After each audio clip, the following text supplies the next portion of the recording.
Assalamualaikum and salam sejahtera to Dr. Zailani. My name is Muhammad Adam AIMAN, and today I'm going to present to you about synchronous generator, the speed of the rotation, internally generated voltage, and equivalent circuit. First thing first, the introduction on synchronous generator. The synchronous generator or alternator is an electrical machine that converts the mechanical power from a prime mover into an AC electrical power at a particular voltage and frequency. The synchronous motor always runs at a constant speed called synchronous speed.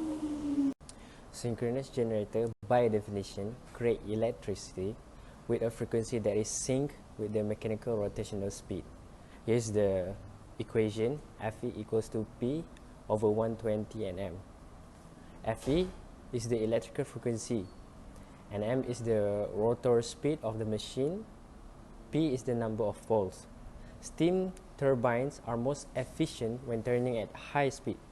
They typically rotate at 3600 rpm to generate 60 Hz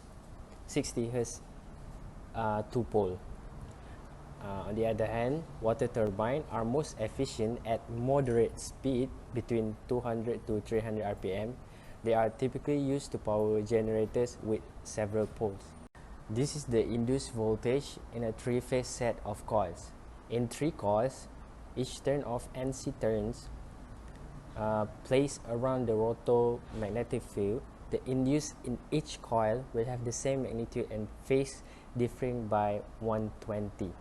This is the equation. This is the peak voltage equation and RMS voltage equation. Internal generated voltage. In a given stator, the magnitude of internal produced voltage is EA equals to square root 2 pi NC phi F equals to K phi omega, where K is a constant representing the construction of the machine, phi is a flux in it, and omega is rotation speed. Since flux in the machine depends on the field current through it, the internal generated voltage is a function of the rotor field in current. This is the example graph of magnetization curve, open circuit characteristic of a synchronous machine. Moving on to equivalent circuit of a synchronous generator, the internally generated voltage in a single phase of a synchronous machine EA is not usually the voltage appearing at its terminals. It equals to the output voltage V phi only when there is no armature current in the machine. The reason that the armature voltage E is not equals to the output voltage are: first, the current flowing in the stator distorts the air gap magnetic field, the armature reaction. Second, self-inductance of the armature coils. The third one is the resistance. What is armature reaction? When the rotor of a synchronous generator is spinning, a voltage is induced in its stator. When a load is connected, a current starts flowing, creating a magnetic field in the machine stator. This stator magnetic field adds to the rotor main magnetic field, affecting the total magnetic field and therefore the phase voltage. The load current will create a stator magnetic field which will produce the armature reaction voltage stat. Therefore, the phase voltage will be V phi equals to EA plus E stat. Then the net magnetic flux will be B net equals to BR plus BS. Because the armature response voltage is 90 degrees behind the current, it may be described using E stat equals to JXIA. The phase voltage is then V phi equals to EA minus JXIA. However, in addition to armature reactant effect, the stator coil has a self-inductance.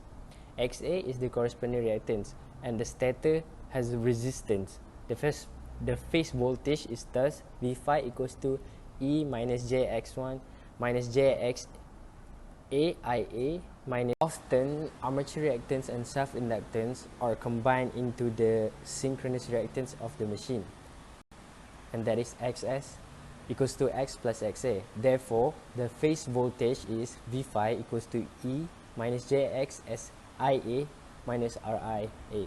the equivalent circuit of a three-phase synchronous generator is shown. The adjustable resistor R adjacent controls the field current and therefore the rotor magnetic field.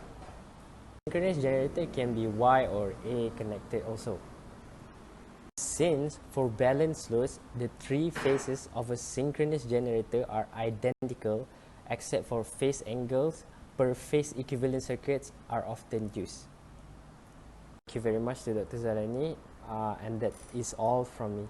Thank you.